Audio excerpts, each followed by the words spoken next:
গুরু জয় গুরু, জয় গীতা, জয় গীতা, জয় গীতা। আদিবিদ্যা, আদিবিদ্যা থেকে গীতার কথা।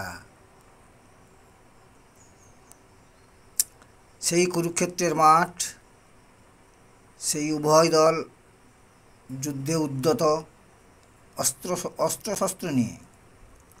সেই অবস্থায় শ্রীকৃষ্ণ অর্জুনকে এই কথা বলছেন উভয় দলের মাঝখানে রথ রেখে। আর অর্জুন তখন বলছেন কৃষ্ণকে, তবু নাহি শান্তি পারিবল ভিতে, কোন পথে যাই কৃষ্ণ বল পদাশ্রিতে। এতে কহিল পার্থ শ্রীমধুসূদনে, বসিলেন রথপরি বিষণ্ণ বদনে।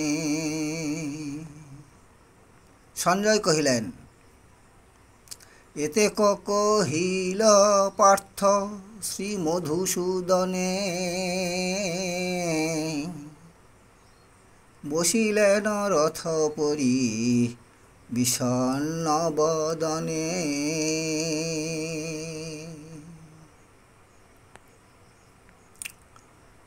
বারবার উচ্চারণ করুন, অর্থ অবশ্যই বুঝতে পেরে যাবেন।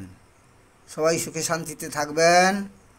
জগৎ সংসারে সবাইকে যথাযোগ্য স্থানে সম্মান প্রদান করি, যথাযোগ্য স্থানে সম্মান প্রদান করি। আবার দেখা হবে।